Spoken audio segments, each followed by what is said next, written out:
क्या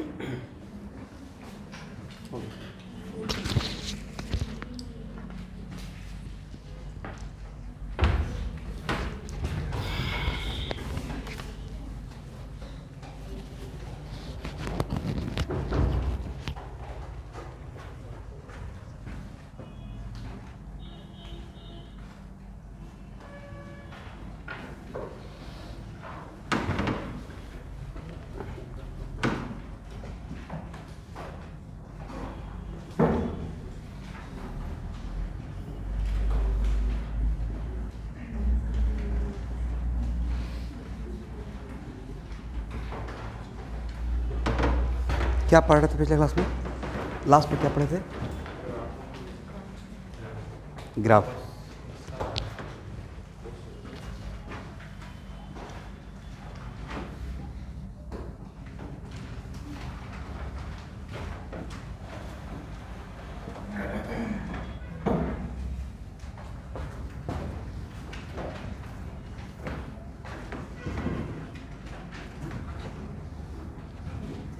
इस ग्राफ को फॉर मोमेंट रख लीजिएगा।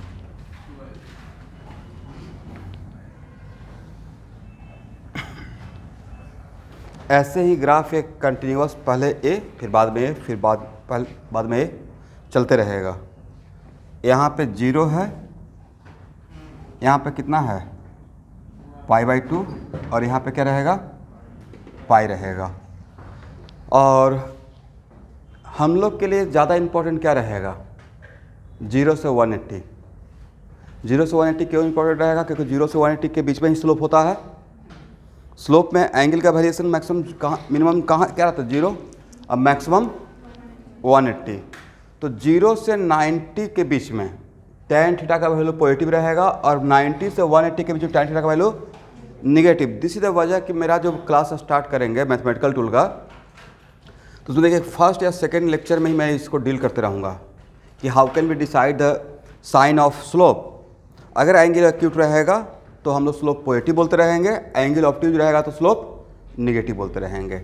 बट सबसे क्रूशियल पॉइंट ये है 90 डिग्री। एग्जैक्ट 90 पे tan का वैल्यू डिफाइन नहीं होता है। 90 से थोड़ा कम प्लस इन्फिनिटी और 90 से थोड़ा ज़्यादा, वो थोड़ा ज़्यादा को कोई डिफाइन नहीं किया गया। थोड़ा कम का मतलब होता है 89.9 रेकरिंग। रेकरिंग समझते हैं? रेकरिंग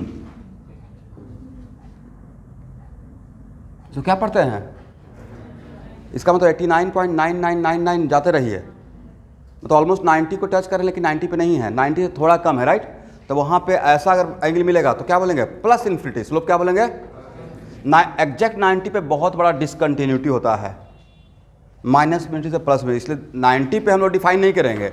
90 से थोड़ा कम, ये दोबारा नहीं बोलूँगा, 90 से थोड़ा कम कितना, जस्ट लाइक दिस, ठीक है। तो प्लस इन्फिनिटी रहेगा और 90 से थोड़ा ज़्यादा तो क्या रहेगा माइनस इन्फिनिटी। इस ग्राफ को लिखिए, सब लोग लिखिएगा, जो लिखे हुए फिर भी लिखिए क्योंकि कम से कम तो मोर देन 100 टाइम्स तो इसका ही आएगा पूरे फिजिक्स केमिस्ट्री में। तब दोबारा ये नहीं बोलना है कि सर ऐसा क्यों हो गया।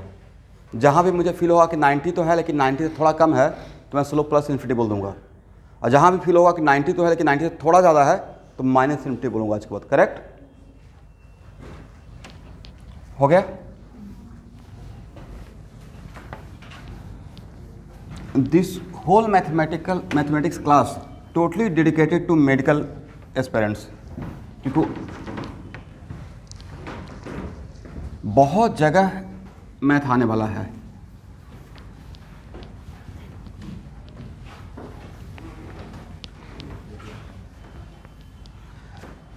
तो एक बार रिव्यू कर लेते हैं। स्ट्रेट लाइन का ग्राफ ड्रॉ हो जाएगा, क्वाड्रेटिक का, पैराबोला, और फिर उसके बाद मॉडुलस लगा देंगे तो ग्राफ हो जाएगा। उसके बाद और किसका ग्राफ, लॉग का हो जाएगा, एक्सपोनेंशियल फंक्शन का हो जाएगा, हाइपरबोला का हो जाएगा, सर्कल का हो जाएगा, साइन का हो जाएगा, कॉस का हो जाएगा, टेन का हो जाएगा, ठीक है। अब बाकी जो ग्राफ अगर रहेगा कि जो चाहिए होगा तो वो मैं ऑन द स्पॉट उसको ड्रॉ करूँगा, ठीक है।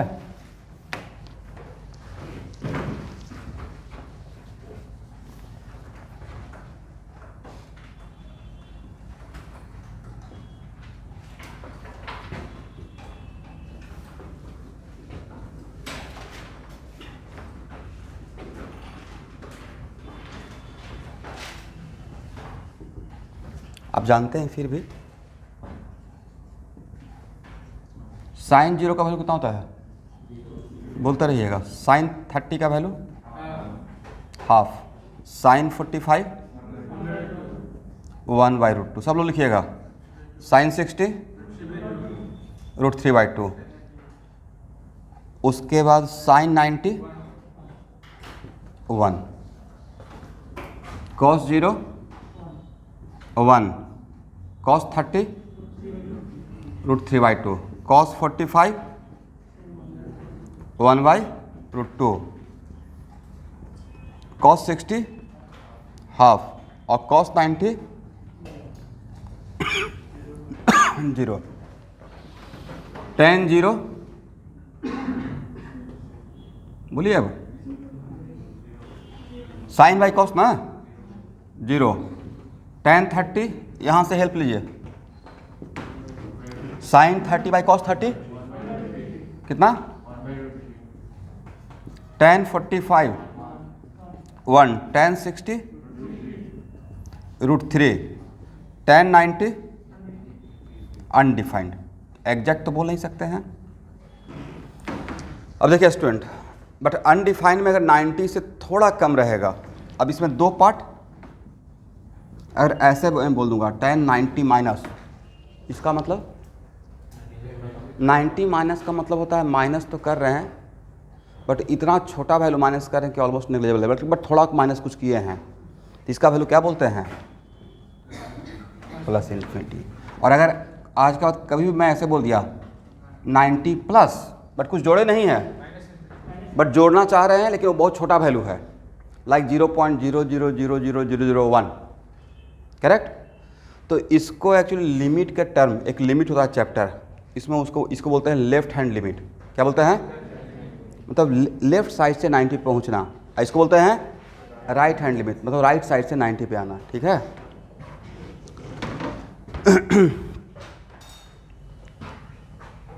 इसको, ये सारा चीज़ आपको फिजिक्स में बहुत काम में आएगा।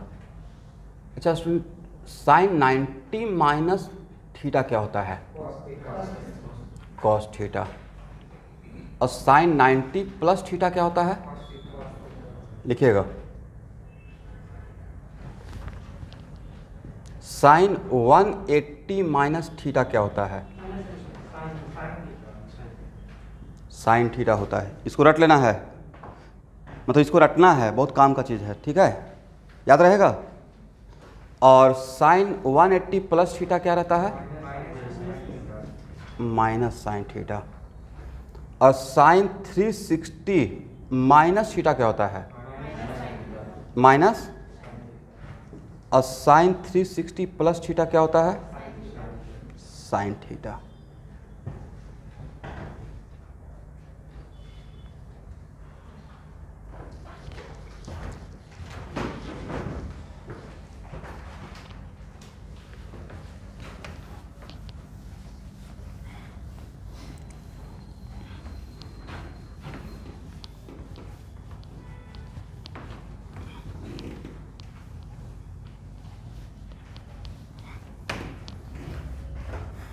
अब एक मिनट रुकिए,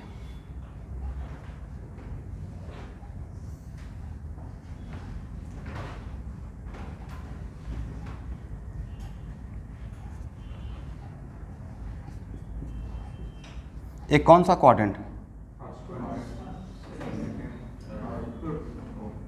अगर एंगल यहाँ से मेजर कर रहे हैं cartesian system in XY plane, तो एंगल 0 से 360 के बीच में ही मेरा काम का रहेगा, करेक्ट ना। अब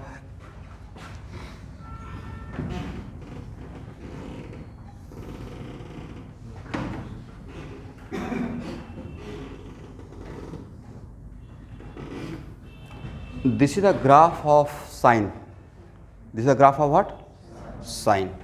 यहाँ पे कितना एंगल है 0, यहाँ पे कितना है 180,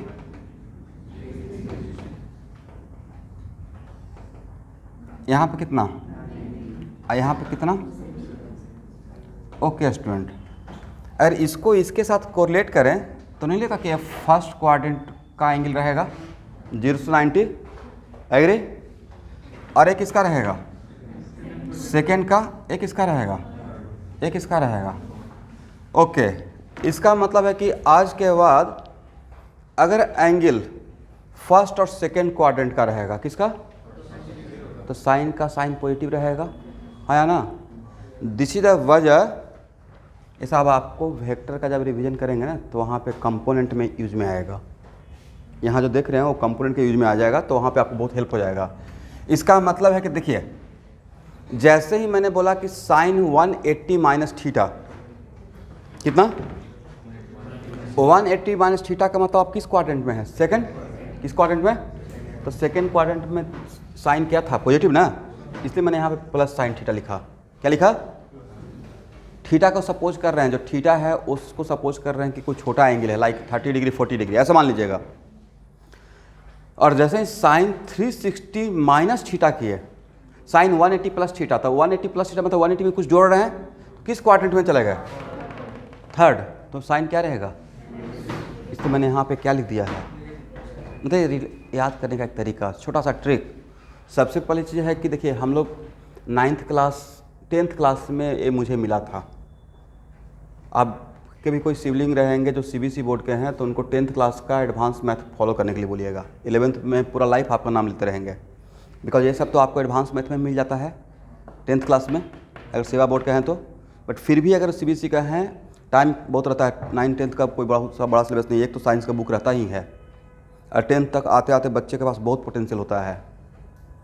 लोग 8th क्लास से ही IIT की तैयारी शुरू कर लेता है, कैलकुलस बनाना स्टार्ट करता है। ये सरप्राइजिंग बात नहीं है, इसलिए आपका अगर सच में बहुत कोई क्लोजेस्ट वन है तो उसको बोलिएगा कि तुम मेरा बात मानकर टाइम वेस्ट करो, एडवांस मैथ बनाओ, उसको लगेगा ना टाइम वेस्ट कर रहे हैं।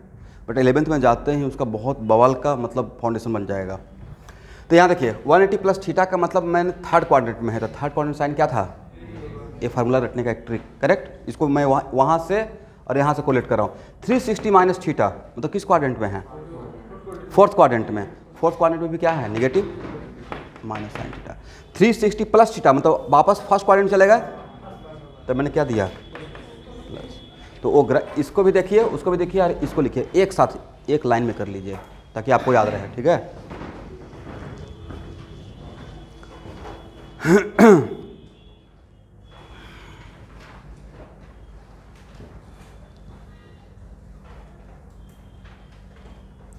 जितना भी न्यू स्टूडेंट है सबका डेटा मेरे पास है। आज आप लोग को ऑफलाइन आना है सेंटर पे, जो भी पिछले 10 दिन में ज्वाइन किए हैं। आज मैं आप लोग के लिए ही टाइम रखा हूँ, 6:30 to 8 1.5 आवर बताऊँगा कैसे कैसे तैयारी करना है, कितना नोटबुक बनाना है, क्या कौन कौन सा बुक लगेगा, each and everything. Old student को बिल्कुल आने की रिक्वायरमेंट नहीं है, सिर्फ न्यू स्टूडेंट। और जूम पे नहीं रहूँगा, ऑफलाइन आ जाइएगा, ठीक है। और कह रहे देखिए, इलेक्ट्रोस्टेट, ध्यान सुनिएगा, इलेक्ट्रोस्टेट, गॉस लॉ और कैपेसिटर। जैसे ही RK सर गॉस लॉ ख़त्म करेंगे तो नया चैप्टर स्टार्ट करने से पहले मेडिकल का असाइनमेंट सॉल्व करेंगे, उसके बाद आगे बढ़ेंगे। नॉट लाइक कि फटाफट कवर कर रहे हैं, तो सफिशिएंट आपका डिस्कशन के बाद। और ये 3 चैप्टर का इलेक्ट्रोस्टेट, गॉस लॉ, कैपेसिटर का मैं आपको शॉर्ट नोट्स बनवाऊँगा। शॉर्टेज इन की शॉर्ट कीप रिवीजन, मतलब कैसे कैसे प्रॉब्लम, फार्मूला कहाँ पे क्या आएगा, और उस पर कुछ मैं काम करवा दूंगा।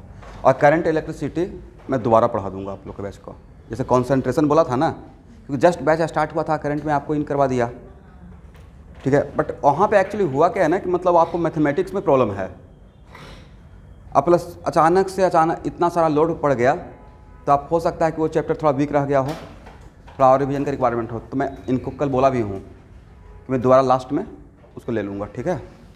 पूरा इलेक्ट्रोडायनेमिक्स जो इंपॉर्टेंट पार्ट है, even इलेक्ट्रोस्टेट, Gauss law, capacitor, but अभी सर का क्लास करते रहिए और बनाते रहिए। लेकिन अगर जो लोग ज्वाइन नहीं करेंगे तो दोबारा नहीं पढ़ाऊँगा, सर से एक बार पढ़े रहिएगा तो मुझे हेल्प होगा, मैं फास्टली कवर कर पाऊँगा, ठीक है।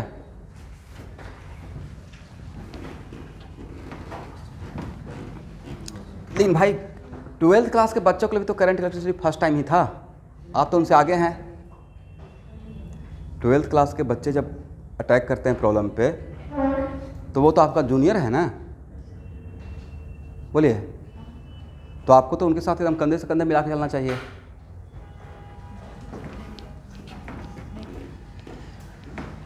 उसके पीछे का वजह बता रहा हूँ। उनको जैसे बोलता हूँ एक आज्ञाकारी विद्यार्थी की तरह वो बात को मानते हैं।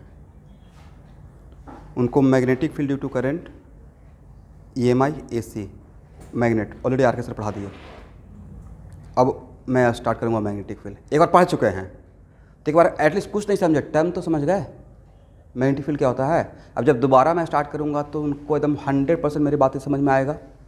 इसलिए सर जो क्लास लेते हैं उसको एकदम पेशेंस रख कर ज्वाइन कीजिए, तब अगर दोबारा मैं पढ़ा दूंगा तो मैं फास्टली कवर करूँगा और एकदम 100% चीज़ों को आप ले पाइएगा, ठीक है। ये भी एक साइकोलॉजी है मेरा। मतलब कुछ चीज़ें में मैं अपना जानबूझकर, इवन कि पर क्लास बेसिस पे वो क्लास अगर किसी फैकल्टी का क्लास चलता है तो एक रेस्पेक्टेड अमाउंट जाता है एक क्लास का कैलकुलेशन उनको, तो रेस्पेक्ट मतलब रेस्पेक्टेड अमाउंट, कोई 200-300 नहीं। तो अगर मैं क्लास दे रहा हूँ, मैं चाहता था ठीक है मैं ही पढ़ा रहा हूँ, छोड़ते हैं, बट फिर भी मैं क्लास 11th का सारा क्लास उनको एक बार कि आप फास्टली कवर करते हो जाइए। आप लोग को भी शायद टाइम पे स्कूल के एग्जाम के लिए देते थे, क्यों? क्योंकि एक बार टर्म जान जाइए, बस टर्म जानिए का दोबारा मैं पढ़ाऊँगा।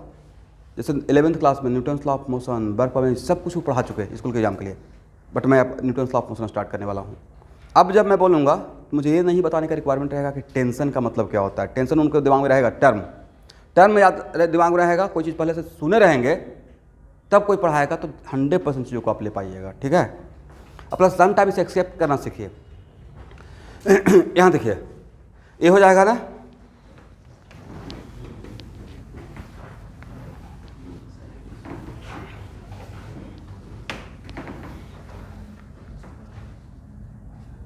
बोलिए cos 90 माइनस थीटा क्या होता है? आप लोग सब लोग जानते हैं बचपन से। cos 90 प्लस थीटा क्या होता है everyone? Minus sine theta. cos 180 minus theta क्या होता है? क्या होता है? Minus cos theta. और cos 180 plus theta minus cos theta. और cos 360 minus theta cos theta. और cos 360 प्लस थीटा ये भी होता है cos थीटा। इसको मेडिकल वाले स्टूडेंट रटा मारेंगे, ठीक है।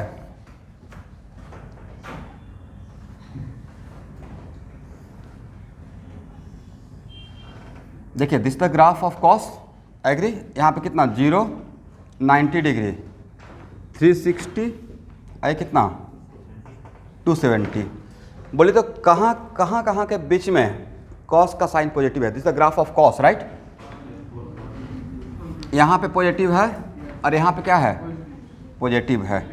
और यहाँ पे क्या है? इसका मतलब है कि एंगल अगर फर्स्ट क्वाड्रेंट में है तब भी cos का जो भी वैल्यू रहेगा पॉजिटिव रहेगा। एंगल अगर कौन सा क्वाड्रेंट? फोर्थ क्वाड्रेंट में है तब भी क्या रहेगा? पॉजिटिव रहेगा। इसका मतलब इसको अगर क्वाड्रेंट के टर्म में देखिएगा तो यहाँ पे पॉजिटिव पॉजिटिव और यहाँ पे क्या रहेगा? Negative negative. ये मैं किसके लिए बात कर रहा हूँ?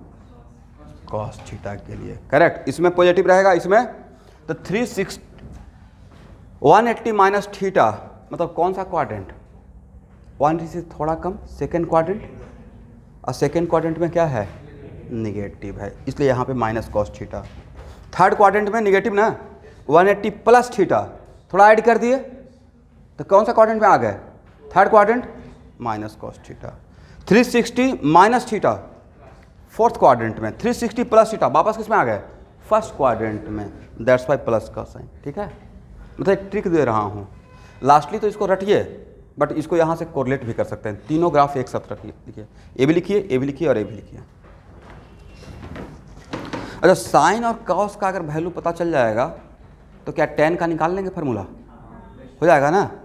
Okay, sine by cos, sine by कोस।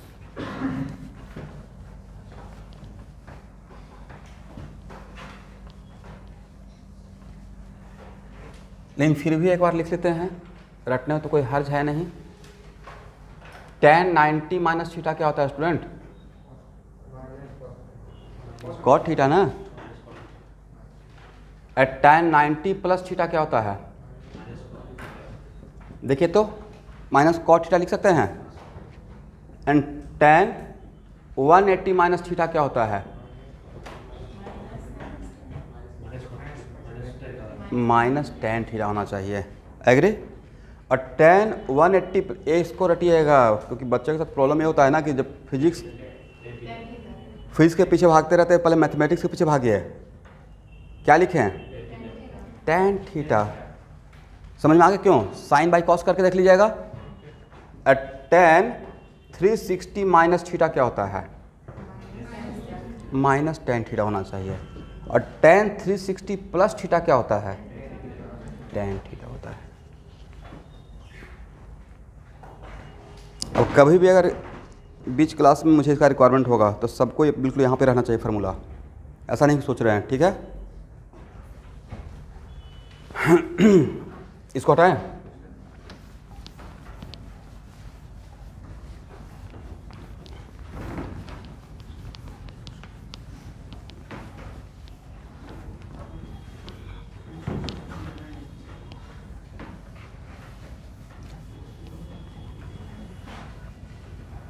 अच्छा, कल जो ऑफलाइन आया नहीं आया था वो डीपीपी का टेस्ट कैसे दिए थे? ग्रुप पे तो शेयर करता हूँ, घर पे दे सकते हैं। घर ऑनेस्टली घर पे दे दीजिएगा, ठीक है? देते हैं नहीं देते हैं? कितना मार्क्स आया है बोलिए। जो मार्क्स है उसका रिस्पेक्ट कीजिए कम से कम। बोलना तो सबको है। आप ये सोचिए कि क्लास में कोई नहीं बैठा हुआ है, किससे डर रहे हैं? सिंपल सा बात है। यहाँ पे लगता है तो कोई इशू है? आपका 38 आ गया, 49 आ गया, अब कोई फ़र्क पड़ना चाहिए? भाई इतना सारा टेस्ट होने वाला है, अगर इतना आप केयर कीजिएगा, this is called social pressure, right? कि मेरा पीछे वाला फ्रेंड क्या सुन लेगा, ये बगल वाला क्या सुन लेगा, मैं कितना ख़राब बायो में चल रहा हूँ। 50 खराब मार्क्स है, is very good marks, right? नहीं, इसी से डरते रहते हैं ना। मतलब इसका कि मतलब वो क्या सुन लेगा, वो क्या समझ लेगा, कोई केयर नहीं करने वाला है। खुद को आपको इम्प्रूव करना है। इन सब चीज़ों से ऊपर उठिए तभी टेस्ट दे पाइएगा, नहीं तो फिर क्या होगा ना कि टेस्ट के डर से फिर क्लास बंक करना स्टार्ट कीजिएगा। एकदम निडर होकर क्लास में बैठिए, जो होगा सर देखा जाएगा, आप तो इसी में चलना है। अगला 8 मंथ तो यही चलेगा, अप एंड डाउन। और एक करते करते देखिए तैयारी हो जाएगा। अपना सब कुछ ऑन टाइम स्टार्ट होना चाहिए। देखते हैं आज मैं लेट हो गया तो प्रेशर क्रिएट हो गया, राइट? लेट होने से होता है ना प्रेशर?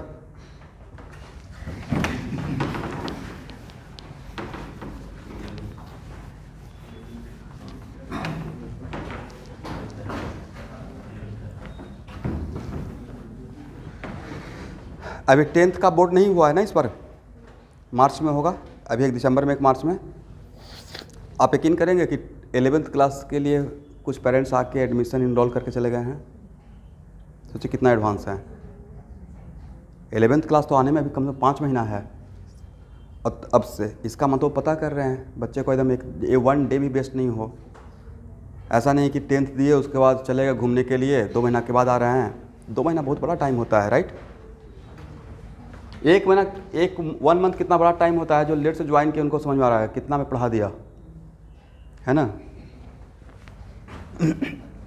आपका फिजिकल केमिस्ट्री तो देखते देखते निकल जाएगा, खत्म हो जाएगा।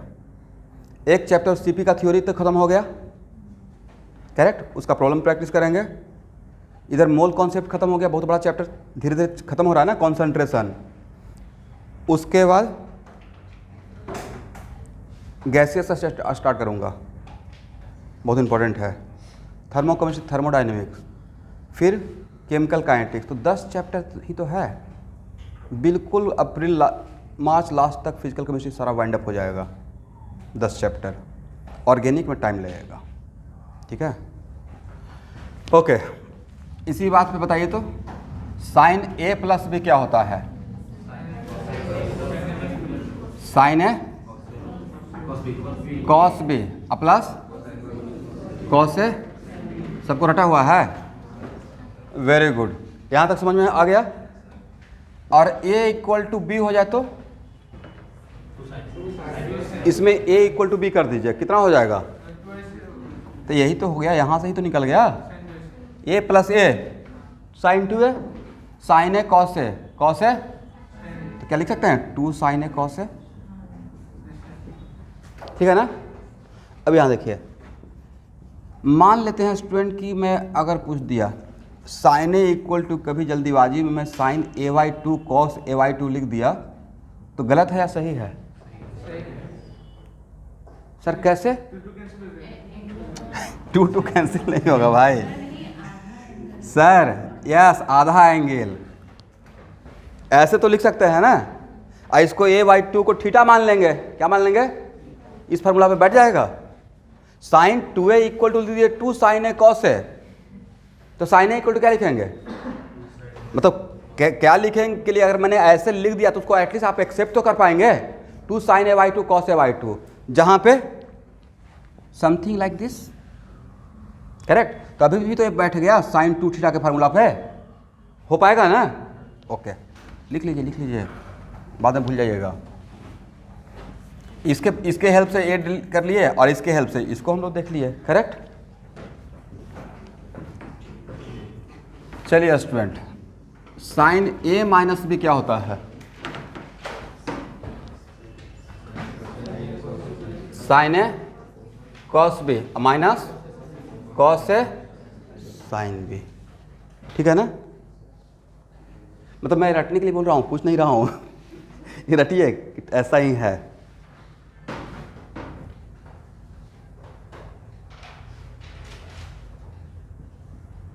यहाँ देखिएगा, कॉस ए प्लस बी क्या होता है? कॉस ए, यहाँ प्लस रहता है, यहाँ पे माइनस रहता है, उल्टा चलता है इसमें। Cos A cos B minus, very good, sine A sine B, और a इक्वल टू बी हो गया। देन तब क्या लिखेंगे? तो सर cos 2a, पढ़िए cos स्क्वायर a, और पढ़िए sine square b, sorry a equal to B कर दिया ना। अच्छा स्टूडेंट, इसी को 2 cos स्क्वायर a माइनस 1 लिख सकते हैं, क्यों? साइन स्क्वायर ए के बदले सर ब्रैकेट में आप 1 माइनस कॉस स्क्वायर लिख दिए, करेक्ट। और ब्रैकेट ओपन करेंगे तो इतना नजर आएगा, और इसी को 1 माइनस 2 साइन स्क्वायर ए लिख सकते हैं ना एवरीवन, करेक्ट है ना। चलिए 2 cos square A minus 1 equal, बहुत जगह पे आता है फिजिक्स में, cos square cos A equal, या cos square A equal to so many times 1 plus cos 2a by 2 लिख सकते हैं। अगर समटाइम्स में अगर ऐसे लिख दिया, क्या प्रॉब्लम है? लिख सकते हैं ना, ये 1 इधर इस तरफ चला जाएगा और 2 से डिवाइड कर देंगे। समटाइम्स अगर डायरेक्टली मैं ये लिख दिया तो फिर मैं बस ये बोलूँगा कॉस 2a का फार्मूला मैंने लिखा है, देख लीजिएगा, तो हो जाएगा। ओके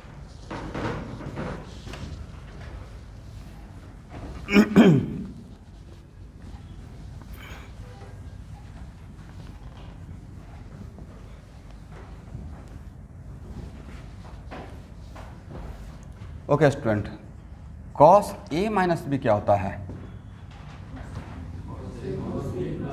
कॉस से cos B plus sign A sine B.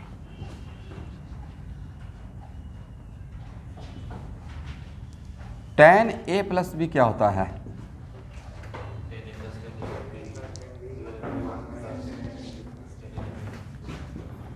Ten A ten B और डिवाइड बाई माइनस रहता है या प्लस रहता है? पक्का?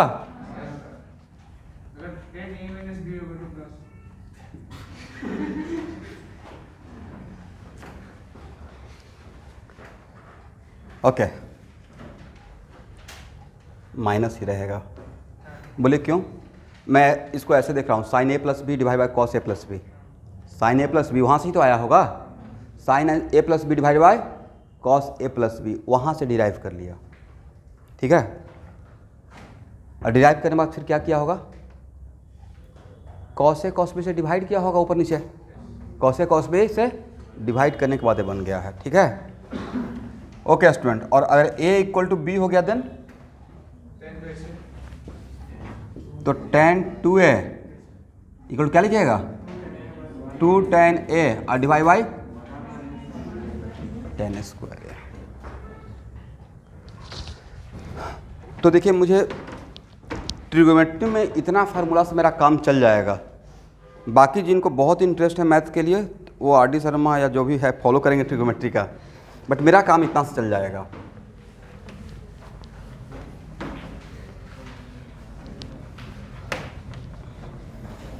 अब एक मिनट यहाँ देखिए, रागनी मिश्रा ना, ओके। मैं एक टेस्ट में आपका नाम को करेक्ट किया हूँ, यहाँ पे आपका भी नाम करेक्ट किया हूँ, श्रावणी कश्यप लिखा गया था तो मैं करेक्ट करवाया। चलिए, आप लोग कैपिटल लेटर में नाम लिखिएगा अपने डीपीपी पेपर पे या किसी भी पेपर पे। बहुत लोग कर्सी राइटिंग में लिख देते हैं, हम लोग पढ़ते रह जाते हैं। एकदम कैपिटल लेटर में, ताकि सही से नाम वहाँ पे जा सके। पूरे फिजिक्स में या केमिस्ट्री में हम लोग का कौन कौन सा एंगल का वैल्यू का रिक्वायरमेंट होगा, इसी पे आज रिसर्च कर लेते हैं। सिर्फ 90 का?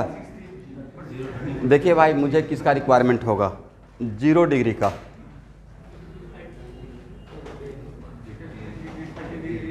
सारा काम कर लेते हैं एंगल का आज। दोबारा कभी नहीं पूछना है इससे साइन 15 कितना होगा, मतलब जिसका हम लोग निकाल सकते हैं, जितना हम लोग को वैल्यू पता है उसके हेल्प से और इन सब फार्मूला के हेल्प से जिसका निकाल सकते हैं। 0 का, 15 का और 18.5 डिग्री का, इसका भी निकाल सकते हैं। 18.5 डिग्री का, राइट? हाँ या ना? निकाल सकते हैं ना मैथ वाले स्टूडेंट? 22.5 डिग्री का 22.5 निकाल सकते हैं। कैसे? साइन 45 के हेल्प से, 45 डिग्री के हेल्प से निकाल सकते हैं। करेक्ट? देख लेते हैं। 30 degree, 45 degree, 60 degree, 75 degree, 90 degree. आज कहानी ही खत्म कर लेते हैं इसका। 105 का निकाल सकते हैं? नहीं निकाल सकते हैं। रिक्वायरमेंट होने से मेडिकल वाले बच्चों को रिक्वायरमेंट नहीं होगा, बट फिर भी खुदा ना खास्ता कभी रिक्वायरमेंट हो गया। 105 वैसा वैल्यू जिसमें टेबल का रिक्वायरमेंट नहीं है, जिसका आप अपना कॉमन सेंस से निकाल सकते हैं, वो आप आ सकता है। ठीक है, फिर 120, 135 पक्का रिक्वायरमेंट होगा। और किसका? 150, करेक्ट? 180, 225, 270, 300, 30 से 360 तक तो करना पड़ेगा, पक्का आएगा। वेक्टर में तो कितना बार आया है, राइट? 315, 330 एंड 360। ठीक है ना? और इन सब का हम लोग आज निकालते हैं साइन का वैल्यू, कॉस का वैल्यू और टेन का वैल्यू। ठीक है मेडिकल वाले? और कोई एंगल आपके दिमाग में है तो बोलिए। हाँ, ये तो बहुत बहुत इम्पोर्टेंट है। फिर भी लिख लेते हैं, ये तो बार बार आएगा ना। 37 एंड 53। और कुछ है तो बोलिए, हेल्प कीजिए। वैसा कि ऐसा नहीं कि सर 10.5 डिग्री का बताइए, 10.5 डिग्री का, उसके लिए ट्रिगोनोमेट्रिक टेबल रखना पड़ेगा। बट जिसका विदाउट टेबल निकाल सकते हैं just by all this concept. ठीक है?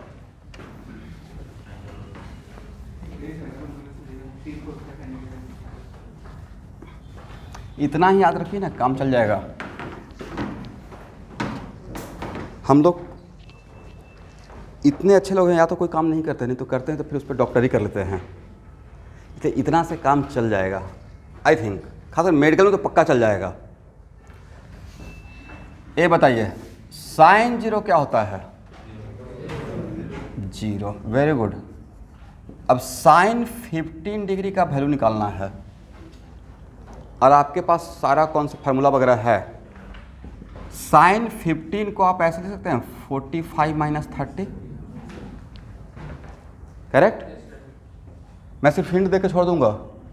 और साइन 45 माइनस 30 को क्या आप ऐसे लिख सकते हैं, साइन 45 कॉस 30 और माइनस कॉस 45 साइन 30। कौन सा फार्मूला पे? ए माइनस बी। कैलकुलेशन आप कर लेंगे कितना वैल्यू होगा?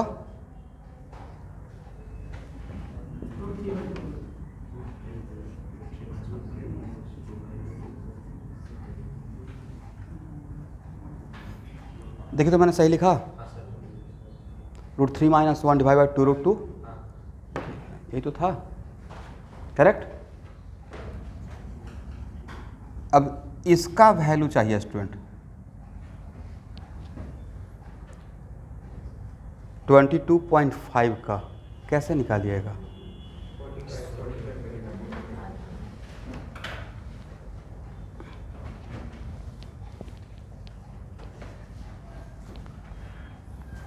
यहाँ देखिए किसका वैल्यू हम लोग को चाहिए? 22.5। एक किसका हाफ है? 45 का हाफ है।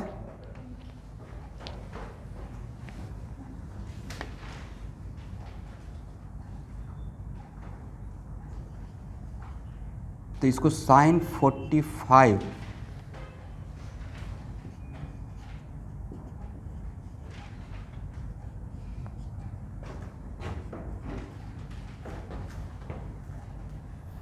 तो आई विल सजेस्ट यू कि आप cos 45 को ऐसे तोड़ के लिखिए।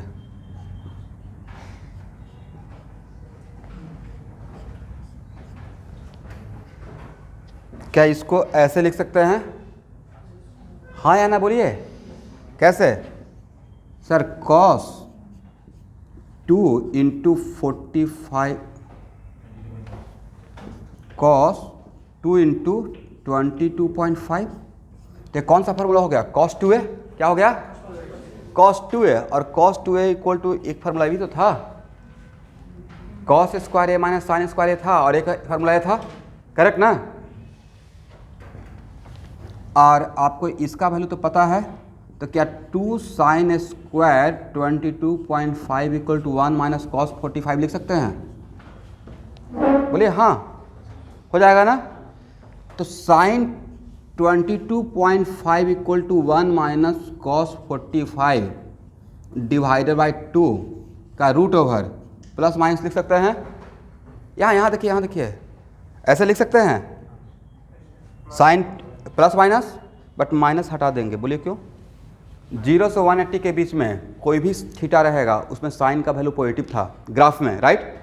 0 से 180 के बीच में साइन का साइन क्या नेगेटिव है, इसलिए स्क्वायर है तो प्लस रूट में प्लस माइनस तो बाहर आएगा, बट हम लोग सिर्फ किसको लेंगे? प्लस को लेंगे। ये वैल्यू आप नहीं निकाल सकते हैं, थोड़ा सा दिमाग में प्रेशर डाल दिया, वैल्यू निकल गया, करेक्ट। ये किसका वैल्यू निकाल लिए? इसका कभी खुदा ना खास रिक्वायरमेंट हुआ तो हम लोग इसका वैल्यू बता सकते हैं, करेक्ट। लिखिए लिखिए, घर पे कैलकुलेट कर लेंगे। नहीं भी कैलकुलेट करते हैं, कम से कम आपके पास एक कॉन्फिडेंस आइडिया तो आ गया किसका वैल्यू निकाल सकते हैं एग्जाम में।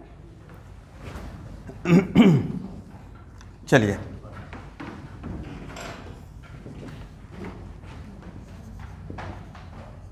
साइन 30 तो सब लोग को पता है कितना होता है, हाफ। साइन 45 कितना होता है एवरीवन? 1/√2। साइन 60 √3/2। साइन 75 डिग्री का वैल्यू कैसे निकालिएगा? सिर्फ आइडिया दे दीजिए। यस, साइन, मैं सिर्फ यहाँ पे आइडिया देकर छोड़ता हूँ, घर पे कैलकुलेट कर लेंगे। ये किस पे बैठ जाएगा? a plus B sine a plus B sine A cos B plus cos A निकाल लीजिएगा, हो जाएगा ना। क्योंकि आपको जो मिलेगा 45 30 डिग्री, उसमें दोनों का साइन 45 cos 45 इन सब का वैल्यू आपको पता है, उसके हेल्प से हम लोग इसका निकाल लेंगे, sin 75 का निकाल लेंगे, हो जाएगा ना। ओके स्टूडेंट, यहाँ देखिए, मान लेते हैं कि मैंने आपसे पूछा sin 105 का वैल्यू, तो आप इसको क्या ऐसे लिख सकते हैं सर, sin 90 + 15 कर देंगे, एग्री। और sin 90 + 15 मतलब कितना, माइनस cos 15 डिग्री, सही है गलत है, sorry plus cos sin 90 + theta equal to what, plus cos theta. और cos 15 का वैल्यू आप नहीं निकाल सकते हैं, कैसे, 45 - 30, ऐसे निकाल लेते हैं वैल्यू, 45 - 30 डिग्री लिख लीजिए। इतना ही एंगल पे काम करना था, इसी के लिए हम लोग बीच में कंफ्यूज रहते हैं, राइट। एफर्टलेस है बिल्कुल, क्योंकि ये सब वैल्यू तो सबको पता है, 0, 30, 45, 60, 90, उसी के हेल्प से सारा निकल जाएगा। ओके, अब यहाँ देखिए,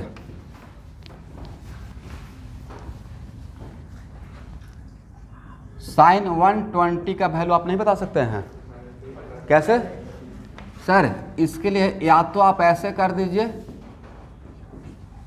या सर आप 180 - 60 कर दीजिए, दोनों से सेम ही वैल्यू आएगा।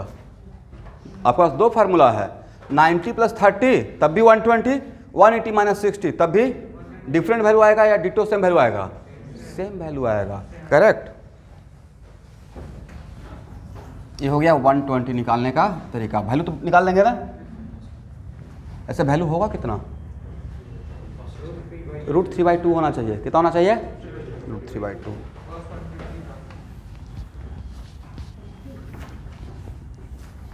चलिए यहाँ देखिए, sin 135 का वैल्यू कैसे निकालिएगा सर, 90 + 45 कर दें, या 180 - 45, अलग बात है, सेम बात लिख लीजिएगा। ये सब आएगा न्यूटन्स लॉ ऑफ मोशन में, अगर ये सब नहीं जानते रहिएगा तो वहाँ पे प्रॉब्लम होगा मेरे लिए, या इवन रेस्ट एंड मोशन में जब कंपोनेंट के टर्म में काम करूँगा तब भी प्रॉब्लम होगा, ये बार बार आएगा, ठीक है। इसको आज ही ख़त्म कर लेते हैं, वैल्यू निकाल लेंगे ना। sin 150 का वैल्यू कैसे निकालिएगा, 90 + 60 कर दीजिए, या आपकी मर्जी है, ये नहीं बोलना कि सर कौन सा ज़्यादा करेक्ट है, दोनों से डिफरेंट वैल्यू आएगा, सेम वैल्यू आएगा, सेम वैल्यू आएगा, ठीक है ना।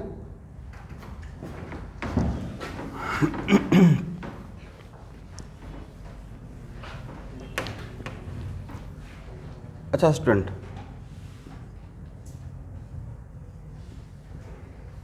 sin 180 का वैल्यू कितना होता है,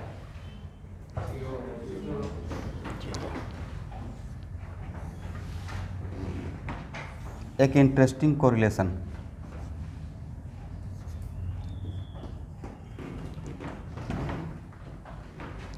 यहाँ देखिएगा, ये मैंने y = sin थीटा के लिए 0 से 180 के बीच में दिखाया, जितना यहाँ से यहाँ जाएंगे, कहाँ से कहाँ, कोई भी एक वैल्यू बोलिए, यहाँ से कुछ लीजिए तो बीच में मत ले लीजिएगा सर, यहाँ से 30 डिग्री लेते हैं, कितना, तो यहाँ से भी 30 इधर आइए, कितना हो जाएगा 150, बिल्कुल डिटो सेम वैल्यू मिलेगा,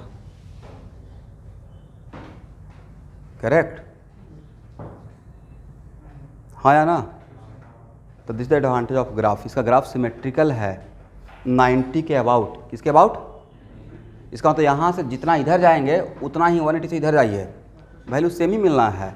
तो sin 30 कितना होता है, हाफ, तो sin 150 भी कितना होगा, हाफ हो जाएगा। ऐसे भी कभी भूल गए तो याद रखिएगा, sin 60 √3/2, तो इसमें 160 माइनस कीजिए, 120 √3/2, किसके अबाउट, 90 डिग्री के अबाउट इसका ग्राफ क्या है, बिल्कुल 100% सिमेट्रिकल है, जैसा शेप इधर एकदम लगता है कि मिरर इमेज ही है, करेक्ट। अब देखिए ग्राफ, ऐसे तो अगर मुझे ग्राफ पढ़ाने के लिए दिया जाए तो 1 मंथ भी कम पड़ जाएगा, बट उतना आपको चाहिए नहीं, उतना चाहिए मैथ वाले बच्चों को फंक्शन में, ठीक है, तो आप लोग थोड़ा ग्राफ पे पकड़ बनाइएगा।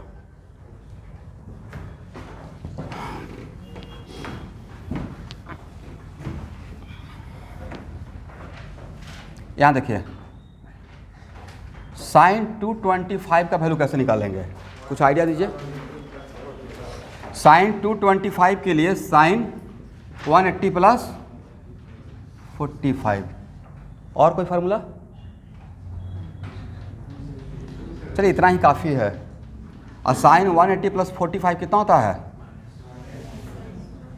मतलब कितना, -1/√2। ठीक है,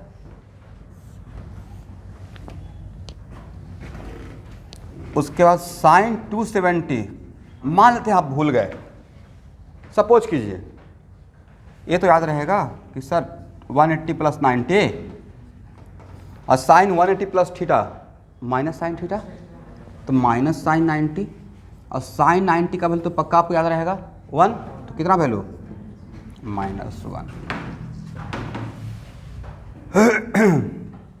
साइन 300 का वैल्यू कैसे याद रखिएगा स्टूडेंट, याद नहीं रखना है, इसको निकाल लेना है। 360 माइनस, और साइन 360 माइनस थीटा क्या था, माइनस साइन थीटा था, तो माइनस साइन 60 -√3/2, करेक्ट है। और 315 का कैसे याद रखिएगा, आप ही लोग मुझे आइडिया दीजिए।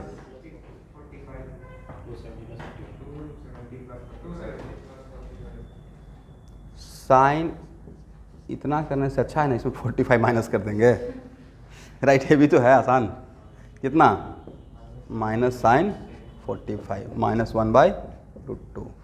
साइन 330 निकाल लीजिएगा, कैसे सर, 360 माइनस 30 कर दीजिए, आ जाएगा साइन 360 माइनस 30 कितना, माइनस साइन 30 कितना, -1/2। और साइन 360 का वैल्यू क्या होगा सर, साइन 360 के लिए 3 साइन 360, अब प्लस 0 कर दीजिए, 0 कर दें या माइनस कर दें, बात तो एक ही है ना। तो साइन 0 और साइन 0 का वैल्यू कितना, 0।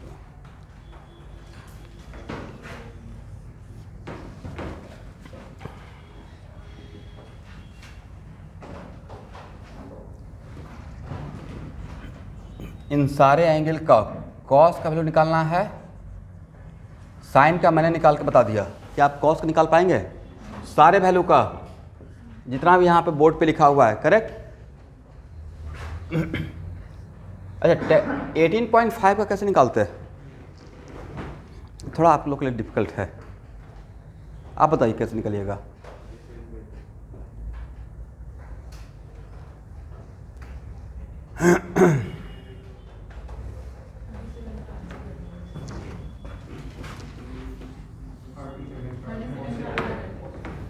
वेरी गुड सर, साइन 37 तो पता रहेगा ही अभी जस्ट, और 37 का आधा हो जाएगा, 37 आप नहीं भूलिएगा लाइफ में, अभी पढ़ाएंगे तो बाकी का सारे का कॉस का भी निकालना है, ऑनेस्टली निकालना है, बीच में कहीं कभी भी आएगा, अब दोबारा इसको मैं डील नहीं करूँगा, ठीक है।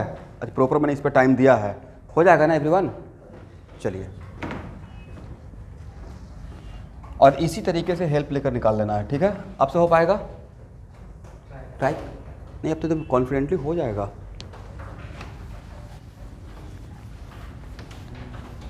और सारे वैल्यू को रटना नहीं है, वो सब पागलपन है कि नहीं 135 रट रहे हैं, वो ऑटोमेटिक आपको याद हो जाएगा, बस आइडिया ले लीजिए कैसे निकालते हैं, दैट्स इट, ओके।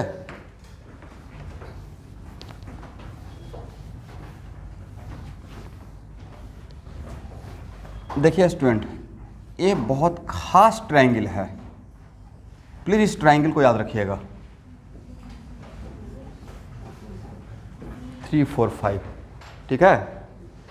और ये राइट एंगल ट्रायंगल है, कौन सा, और बचपन में हम लोग पढ़ते रहे हैं कि बड़े साइड का सामने का एंगल बड़ा होता है, राइट। तो राइट एंगल ट्रायंगल सबसे बड़ा साइड तो हाइपोटेन्यूज होता है 90 डिग्री, उसके बाद इस एंगल, अगर इसको अल्फ़ा बोलते हैं, इसको बीटा बोलते हैं, तो बीटा और अल्फ़ा में कौन बड़ा रहेगा, अभी बोल रहे हैं बड़े साइड के सामने का एंगल बड़ा, तो बड़ा साइड 3 और 4 में ये बड़ा है ना, तो इसके सामने का एंगल ये है अल्फा ग्रेटर देन बीटा। तो एक्चुअल में ये एंगल 53 डिग्री है। कितना है? आई 37 होता है। इसको याद रखिएगा 345 क्या याद रखेंगे। और उस बाद कन्फ्यूजन कहाँ पे होता था कि मतलब ये कौन सा है 37 या 53। तो याद रखिएगा 4 के सामने वाला, बड़े साइड के सामने वाला बड़ा एंगल रहेगा। अब ये आपको अगर पता हो गया, अब इसमें आपसे पूछेंगे साइन 53 क्या नहीं निकालिएगा, perpendicular by hypotenuse how much, cos 53 3/5 correct, sine 37 बोले तो 3/5, कॉस 37 4/5, tan 53 tan 37 यही तो है। तो जैसे ही यहाँ पे ऐसे मिलेगा कहीं पे tan = 3/4 या 4/3, जैसे ही tan 4/3 या 3/4 मिलेगा मतलब 3, 4, 5। अच्छा इस टाइप का जैसे कभी कभी ऐसा होता है ना कि मैंने ऐसे बोल दिया कि साइन थीटा = 2 तो कॉस थीटा का वैल्यू बताइए, निकाल पाएंगे? नहीं निकलेगा भाई, ये पॉसिबल ही नहीं है। साइन का वैल्यू 1 तक ही जाता है, -1 से 1, कहाँ से कहाँ तक, हाँ या ना। इसलिए ऐसा कभी मिलेगा ही नहीं, और अगर मिलेगा तो प्रैक्टिकली पॉसिबल नहीं है। बट tan थीटा का वैल्यू तो मिल सकता है। tan थीटा का वैल्यू 0 से +∞ तक जाता है, कुछ भी वैल्यू हो सकता है, ठीक है ना। 0 से कहाँ तक, +∞ तक, और -∞ से 0 तक हर वैल्यू मिल सकता है। तो tan थीटा = 3 है, और तब हम लोग cos थीटा और sin थीटा पूछेंगे। तो हम लोग तो बचपन में ऐसे करते थे 8th क्लास या 9th क्लास में कि tan थीटा = 3 तो 3/1 मान लेते थे। क्या मानते थे? 3/1 करेक्ट ना। और एक ट्रायंगल बनाते थे, और एक क्या है इसको थीटा मान लेते थे, परपेंडिकुलर बाई बेस। तो ये कितना हो जाएगा √10।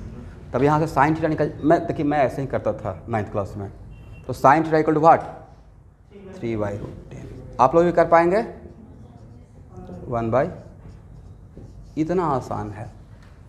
और अगर tan थीटा = ऐसे मिल जाए लाइक 7/4, तब साइन थीटा कॉस थीटा नहीं निकाल पाएंगे, हो जाएगा जस्ट लाइक दिस। परपेंडिकुलर किसको मान लीजिएगा, और बेस किसको मान लीजिएगा, 4 को। लिख लीजिए लिख लीजिए। इससे बेसिक तो स्टार्ट नहीं कर सकता था मैथ में, बेसिक से बेसिक हो रहा है, right. This is called basic mathematics. ये सब काम तो 11th क्लास में ही करना चाहिए, उसी टाइम पे मैथमेटिक्स पे इतना काम करना है। इसे बहुत लोग जानते होंगे, मैं डिनाई नहीं कर रहा हूँ बट बिकॉज कॉमन ग्रुप है और किसी किसी का मैथमेटिक्स तो बिल्कुल भी होल्ड नहीं है।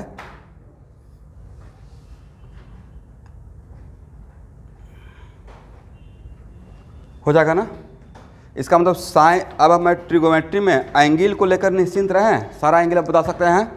अब मुझे साइन कॉस टैन यही आएगा, ठीक है। और इस टाइप का सिचुएशन अगर आएगा तो वैल्यू पता चल जाएगा, ठीक है।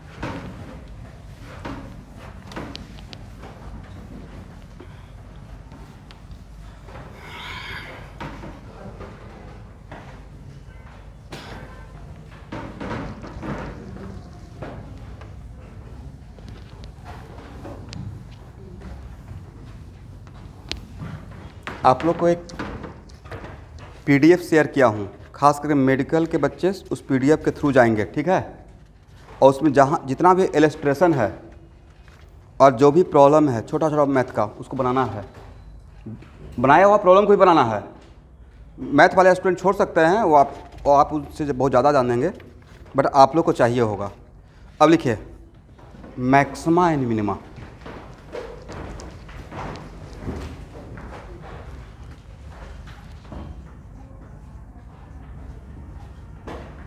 Maxima and minima.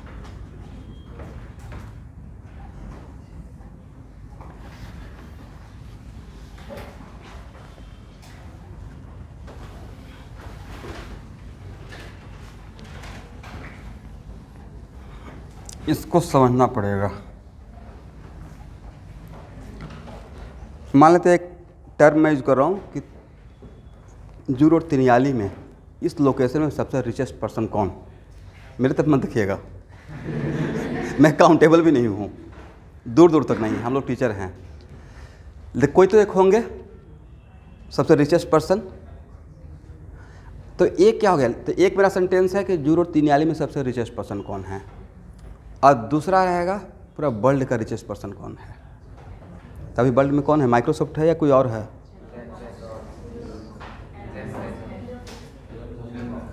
अमेजॉन का, जो मंगल ग्रह पे बस्ती बसाने वाले हैं। ओके, गांव भाई गांव बोलने से आप लोग खराब मत पाइएगा, वापस उसी कल्चर में हम लोग जा रहे हैं, पता है कि नहीं। देखिए किसी रेस्टोरेंट में जाइए ना, वहाँ के डेकोरेशन में अब लालटेन टांगा रहता है, राइट, इंटीरियर में।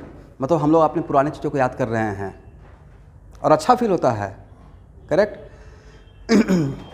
अमीन गांव का किस्मत कितना कहाँ से ये होता है, जगह भाग्य, जगह का भी भाग्य होता है। वहाँ पे एक IIT खुलने से अभी जाके देखिए वहाँ का वैल्यू। और कभी अगर मौका, आप में से एनीवन विजिट किए हैं IIT कैंपस? सर जाने का था लेकिन स्कूल ने इस बार नहीं लिया, कोरोना के वजह से, नहीं तो हर बार IIT कैंपस के अंदर लेके। वहाँ का गेस्ट हाउस में नाम है गेस्ट हाउस, वो 3 स्टार होटल है और इतना बढ़िया है ना कि पहले बात तो कैंपस के अंदर जैसे ही इन की जाएगा फील आ जाएगा, आपको लगेगा ही नहीं कि आप आसाम में हो। वेरी ब्यूटीफुल कैंपस है भाई।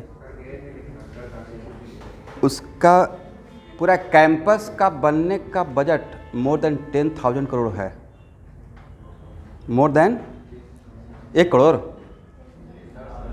इंफ्रास्ट्रक्चर एक एक बिल्डिंग का, जैसे वहाँ का जो लाइब्रेरी बना हुआ है वो कम से कम 400 to 500 करोड़ का है। 4 करोड़ नहीं बोल रहा हूँ, इतने का है।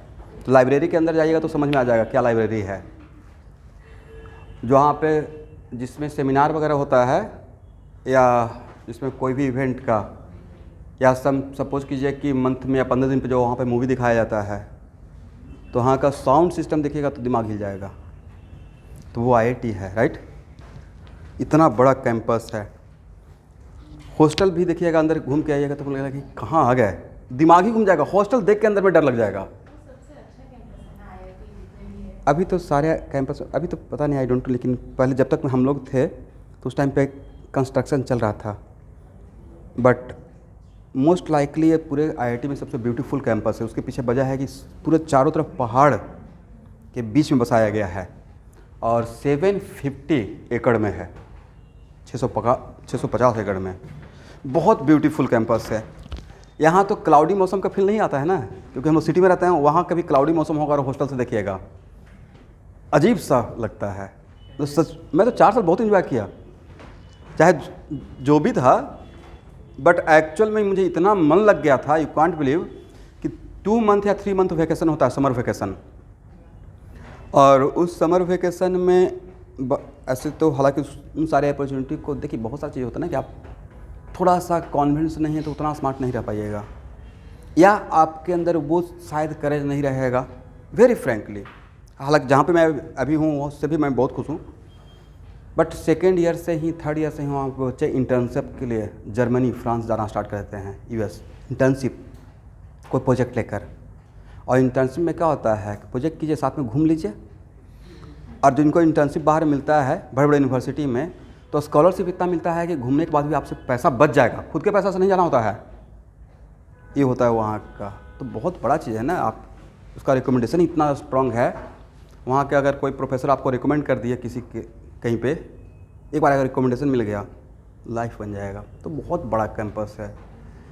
देखिए अभी भी लोग बोलते हैं ना, जैसे इतने सारे लोग कमेंट करते हैं कि इंजीनियर बन के क्या करोगे, इतना सारा इंजीनियर है, क्या कर रहा है। उसमें से ये पूछेगा IIT वाला क्या कर रहा है। भाई प्राइवेट कॉलेज से पास ये नहीं बोल रहा प्राइवेट से जो है उसका टैलेंट नहीं रहेगा, बट एक सोशल सोसाइटी में एक इंजीनियर के खिलाफ क्या होता है, साजिश रच दिया गया। इंजीनियर का मतलब stand up comedian, something like this, कि मतलब सारे इंजीनियर वही काम कर रहा है। भाई उसका अपनी मर्जी है। अब मेरे ही कोई सीनियर जाकर चाय का बिजनेस स्टार्ट किया, तो भाई आईआईटी करके चाय का बिजनेस स्टार्ट करेगा तो आसान वाला थोड़ा रहेगा। उसका एक चेन सिस्टम चल गया, आज वो अरबों अरबों में काम कर रहा है। आईआईटी गुवाहाटी का भी एक प्रोडक्ट, मतलब वो चाय का दुकान खोल रहा है तो उसका ऐसा सिंपल रहेगा, it is kind of KFC या CCD, it is kind of what, CCD के जैसा वैसा चेन सिस्टम रहेगा। अब कोई आप सिर्फ सुनते हैं ओके, वो तो IIM का, जैसे बिहार में एक IIM अहमदाबाद का टॉपर जाकर सब्जी बेचना स्टार्ट किया। भाई वो सब्जी बेचना सिर्फ एक टर्म सुन रहे हैं, किस तरीके का सिचुएशन, उसका सब्जी नालंदा में होता है और दिल्ली जाता है और प्रॉपर फ्रिज वगैरह, उसका एक चेन रहेगा ना। वो IIM से पास आउट है, उसका दिमाग है, वो सब खेती भी करेगा तो उस लेवल का करेगा। ये नहीं कि हाँ जो बाकी लोग किसान लोग कर रहे हैं, प्रॉपर ऑर्गेनाइज रहेगा, क्योंकि उसको आइडिया मिल गया ना कि चीज़ों को ग्राउंड से लेकर वहाँ तक कैसे पहुँचाते हैं। आज जैसे हमें उससे कितने लोग को पता है कि हाँ गुलाब का खेती करेंगे तो कितना प्रॉफिट है, देखते हैं गुलाब कितना महंगा बिकता है, बट वो गट्स नहीं दिखा रहे हैं। सपोज कीजिए मुझे भी टचवुड ऐसा ना हो, बट आफ्टर 65 ईयर्स तो मैं पक्का खेती करने वाला हूँ। मैं हर बैच में बोलता हूँ, शायद आपके बैच में भी कितना बार बोला होगा, 65 ईयर्स तक एजुकेशन में रहूँगा, उसके बाद वापस गाँव जाऊँगा और जितना भी खेत है जो भी मिलेगा या है जो अपने पैतृक संपत्ति, आराम से कुल टाइप का लाइफ, क्योंकि गांव का लाइफ सबसे सुकून का है। नहीं, यहाँ तो सुबह से शाम तक इतना आवाज़ सुनते रहिएगा, चैन ही नहीं है, बेचैन आत्मा बनाया हुआ है, राइट। क्योंकि अभी तो क्या हो रहा है, अभी मैं कमाने खाने के लिए काम कर रहा हूँ। जैसे यहाँ से क्लासरूम से निकलूँगा, पेरेंट्स हैं, फैमिली है, बच्चा है, तो खुद को तो लोग भूल ही गया ना। खुद के लिए कहाँ केयर है कि मैं कैसा फील कर रहा हूँ, अच्छा या ख़राब, मतलब मैं रो नहीं रहा हूँ, ये मत सोचिएगा। और इसी दिन के लिए पढ़ा भी तो गया था, इसलिए I am very much thankful to God. मैं इसी चीज़ के लिए पढ़ा था कि IIT करके पैसा कमाऊँ। इसलिए अगर कोई बोलता है ना कि क्या पैसे के पीछे भागते रहते हो, तो उसको बोल देगा तुम बैठो। फिर अल्टीमेटली किस लिए पढ़ रहे हैं भाई? ऑब्वियसली पैसा कमाने के लिए। जब तक सपोज कीजिए आप नदी में डूब रहे हैं और पहले खुद को बचाइएगा या पहले दूसरे को बचाइएगा, कितना भी क्लोज रहेगा, आपको ही तैरने नहीं आता है और तो आप जंप कर गए। सबसे इंटरेस्टिंग बात है कि मौसम में लोग खुद को तैरने नहीं आ रहा है, जंप कर गए। दूसरा तरीका भी होता है, कहने का सेंस है कि दूसरे का सोशल वर्क भी कर सकते हैं। सब कुछ कीजिए, आज के डेट में कोई कैटलिस्ट में आता है, बोलेगा ठीक है सर पैसा थोड़ा कम ही है, पढ़ा दीजिए, आज मैं कैपेबल हूँ कि पढ़ा सकता हूँ, फ्री में भी एक आध दो बच्चे को पढ़ा सकते हैं। बट उसके लिए अगर सोशल वर्क भी करना, किसी को हेल्प भी करना है, तो मेरे पास कुछ रहेगा तब तो हेल्प करेंगे। मेरे पास ही खाने कमाने को नहीं है और मैं हेल्प करने के लिए आगे बढ़ गया तो नहीं हो पाएगा। इसलिए जहाँ पे है, जो चीज़ के लिए है, अगर कमाना है तो ठीक है जम के कमाइए, उसमें कोई कंप्रोमाइज़ नहीं है, क्योंकि उसी चीज़ के लिए आप आगे बढ़े हैं। आपके पास एक बेल सेटल रहेगा, एटलीस्ट इतना सुकून है कि हाँ आप अब अपना लाइफ को लेकर चल सकते हैं, तब फिर सोशल वर्क भी कीजिए। चलिए, तो हम लोग थे मैक्सिमा और मिनिमा पे। तो एक्चुअल में नहीं लगता है कि सर दो टाइप का आपने सेंटेंस यूज़ किया, तिनियाली में सबसे रिचेस्ट कौन और पूरे वर्ल्ड में कौन? तो तिनियाली में सबसे रिचेस्ट कौन? वो हो गया लोकल मैक्सिमा। क्या हो गया? लोकल, मतलब उससे भी बड़े लोग हैं, यहाँ पे नहीं हैं, लोकल में वही सबसे बड़ा है, राइट। लेकिन मैंने एक टर्म किया वर्ल्ड में सबसे रिचेस्ट कौन, तो हो गया एब्सोल्यूट मैक्सिमा। क्या हो गया? उससे बड़ा कोई बड़ा नहीं है। तो how many different type of maxima? दो, एक लोकल और एक एब्सोल्यूट, करेक्ट।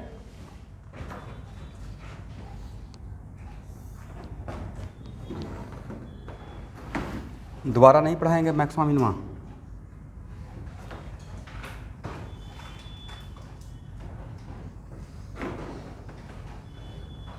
चलिए यहाँ देखिए, यहाँ देखिएगा,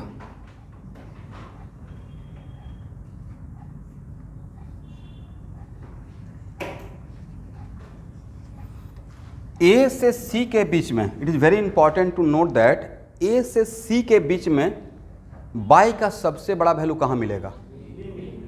बोलिए बी। लेकिन यहाँ जो बड़ा y का वैल्यू मिल रहा है, क्या वही वही इस ग्राफ में वही सबसे बड़ा है या उससे भी बड़ा यहाँ पे है? उससे भी बड़ा सर यहाँ पे है, करेक्ट। बट यहाँ पे A से C के बीच में सर सबसे बड़ा तो ये है, और C से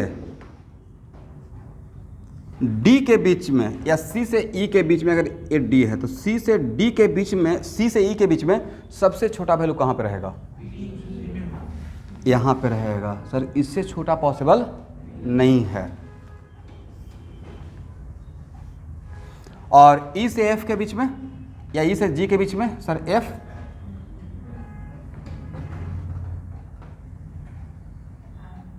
यहाँ पे कोई एक ले लेते हैं M, आई यहाँ पे कोई ले लीजिए J,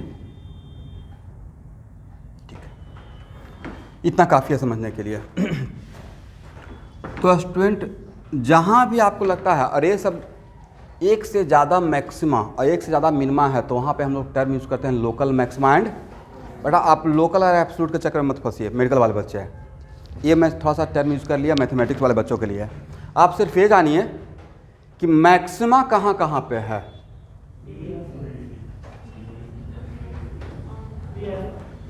मैक्सिमा है बी पे, एफ पे और आर पे, है या ना?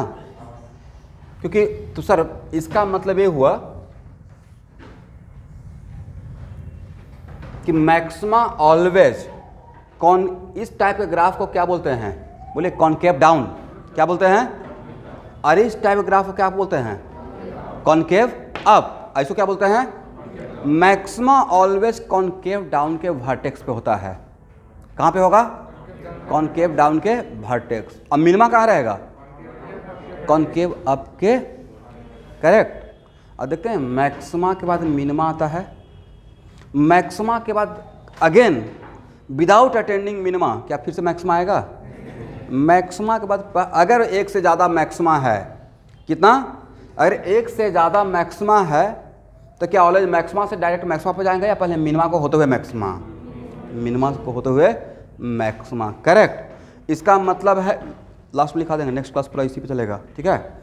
इसका मतलब है कि कॉनकेव डाउन के वर्टेक्स पे मैक्सिमा रहेगा, कॉनकेव डाउन के वर्टेक्स पे क्या रहेगा? मैक्सिमा। और कॉनकेव अप के वर्टेक्स पे क्या रहेगा? देखिए ऐसे डायग्राम में मैक्सिमा मिनिमा। इसका मतलब है कि इस टाइप का अगर ग्राफ दे दिया गया और तब आपसे पूछा गया पॉइंट ऑफ मैक्सिमा, ग्राफ में ही पूछ रहा हूं, पॉइंट ऑफ मैक्सिमा क्या रहेगा? B, F and R. And point of minima, इसका कुछ नाम दे दीजिए। पॉइंट ऑफ मैक्सिमा कौन कौन सा रहेगा student? B, F and R. And point of minima इस ग्राफ में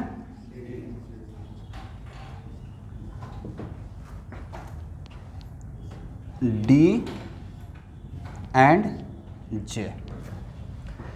अब माइन्यूटली ऑब्जर्व करें, जहां पे वैसा ग्राफ, ध्यान सुनिएगा,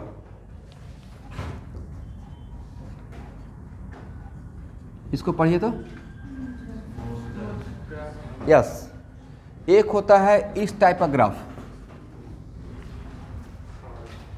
जैसे एक कहाँ पे आता है इस टाइप का ग्राफ, जनरली मॉडुलस लेने के बाद मिलता है, ठीक है। तो इस टाइप का नहीं, स्मूथ ग्राफ में मैक्स, कौन सा ग्राफ? वैसा ग्राफ जिसमें शार्प कॉर्नर नहीं मिलता हो। कैसा? बिल्कुल शार्प कॉर्नर कहीं पे अगर नहीं मिल रहा तो उस टाइप का ग्राफ को मैं बोलता हूँ स्मूथ ग्राफ, करेक्ट। बिल्कुल इस टाइप का, ठीक है। तो वैसा ग्राफ जो स्मूथ ग्राफ है, 99% आपके सिलेबस में ही रहेगा मैक्सिमा में, ठीक है।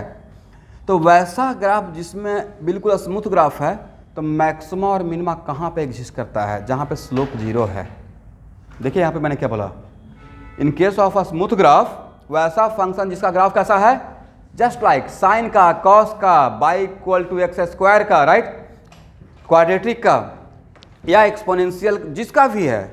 तो वैसा ग्राफ जो स्मूथ ग्राफ है उसमें मैक्सिमा और मिनिमा, भाई, और आपके भाई मेडिकल के स्टूडेंट के लिए मैक्सिमा मिनिमा बहुत सिंपल सा क्वेश्चन रहेगा, फिजिक्स में एप्लीकेशन होगा, जितना मैं पढ़ा रहा हूँ उतना नहीं होगा।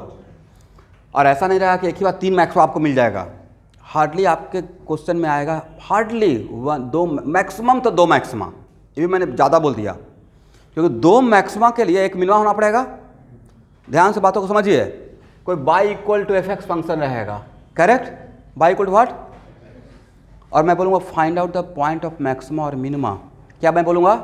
Find out the point of, तो पॉइंट ऑफ मैक्सिमा मिनिमा के लिए आप स्लोप जहाँ पे 0 है वो खोजिएगा। क्या खोजिएगा? स्लोप किसको बोलते हैं? dy बाई डी एक्स को क्या बोलते हैं? स्लोप बोलते हैं। तो आप इसको डिफ्रेंशिएट करेंगे, हाँ या ना?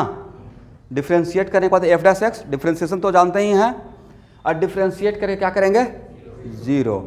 और कितना वैल्यू? 2 मैक्सिमा और 1 मिनिमा के लिए कितना इसका वैल्यू मिलना चाहिए? 3 कब मिलेगा? जब क्यूबिक रहेगा। Apply your common sense. Quadratic का 2 ही रूट ना, लीनियर का 1 रूट, क्वाड्रेटिक का 2 रूट, और क्यूबिक इक्वेशन का, क्यूबिक इक्वेशन अगर आपको मिल रहा है डिफ्रेंशिएट करने के बाद मतलब ये रहा होगा x के पावर 4, यहाँ पे क्या रहा होगा? x के पावर, लगता है इतना मेडिकल में आएगा? बहुत कम चांस है, बहुत कम रहता है भाई। मैक्सिमम कहाँ तक रहता है? x के पावर q तक आपको मिलेगा, बट हम लोग यहाँ तक सोच लेते हैं। इसका मतलब है कि मैक्सिमा और मिनिमा निकालने के लिए सबसे पहले तो हम लोग को कौन सा पॉइंट, क्रिटिकल पॉइंट निकालना पड़ेगा। इन सारे पॉइंट जहाँ से पे स्लोप 0 रहेगा, आज के बाद उन सारे पॉइंट को मैं क्या नाम देने वाला हूँ? Critical point. तो अगर जहाँ किसी क्वेश्चन में रहेगा कि find out the point of maxima और मिनिमा, मतलब फर्स्ट ऑफ ऑल या find out the maximum value, तो मैक्सिमम वैल्यू डायरेक्ट निकाल लेंगे या पहले मैक्सिमा का पॉइंट निकालेंगे कि भाई किस एक्स के लिए मैक्सिमा मिलेगा, राइट? अरे यहाँ पे सपोज कीजिए ये वैल्यू अगर आपको मैंने x1 बता दिया, अगर आपको x1 पता रहता तो क्या a और c के बीच में मैक्सिमम वैल्यू निकाल लेते b पे? तो क्या करते हैं, इस फंक्शन में जहाँ पे मेरा y equal to f x का फंक्शन है उसमें क्या पुट कर देंगे? सर x1 पुट कर देंगे, तो जो y का वैल्यू मिलेगा वही मेरा क्या रहेगा? a और c के बीच में मैक्सिमम वैल्यू रहेगा। बट x1 निकालना तो पड़ेगा। कैसे निकालेंगे एवरीवन? सर पहले तो स्लोप 0 करके वैल्यू निकालेंगे, और तब डिसाइड करेंगे कि वो मैक्सिमा का पॉइंट है या, लेकिन जहाँ पे स्लोप 0 होगा, अगर स्लोप 0 की मैं सिस्टमेटिक वे में लिखवा दूंगा, जहाँ पे एकदम 2-3 स्टेप लिखवा देंगे, तो जहाँ पे स्लोप 0 रहेगा वहाँ पे बहुत सारा वैल्यू आपको मिल सकता है। लाइक 3 वैल्यू मिल गया, आपने इसको 0 किया, आपको x के वैल्यू मिल गया 1, 2, 5 समथिंग लाइक दिस। कितना मिल गया? स्लोप 0 करने के बाद आपको 3 वैल्यू मिला, और तीनों 3 पॉइंट क्या रहेगा? Point, critical point where slope is 0। तो 3 अगर मिला है तो क्या पॉसिबिलिटी हो सकता है? 2 मैक्सिमा और 1 मिनिमा, या 2 मिनिमा 1, ऐसा भी तो ग्राफ हो सकता है, हाँ या ना? 2 मिनिमा और 1, इसका मतलब है कि आप बिल्कुल, लेकिन अगर 2 ही वैल्यू मिलता तब डैम श्योर 1 मैक्सिमा 1 मिनिमा, हाँ या ना? 2 अगर जहाँ पे वैसा 2 पॉइंट जहाँ पे स्लोप 0 है, 2 पॉइंट आपको मिला, तो 2 क्रिटिकल पॉइंट है, मतलब 2 जगह पे स्लोप 0 है, 2 जगह पे स्लोप 0 रहेगा, तो ग्राफ या तो ऐसे रहा होगा स्लोप 0, और नहीं तो ग्राफ, तो अगर 2 क्रिटिकल पॉइंट मिला तब तो डैम श्योर है एक मैक्सिमा रहेगा और एक मिनिमा रहेगा, ठीक है? तो स्टूडेंट नेक्स्ट क्लास जो भी मेरा फिजिक्स का रहेगा उसमें पूरे क्लास में सिर्फ मैं इसी पे काम करते रहूँगा। How can we find out the maximum value and, मतलब मैक्सिमा और मिनिमा का, इसको मिस मत कीजिएगा, ठीक है?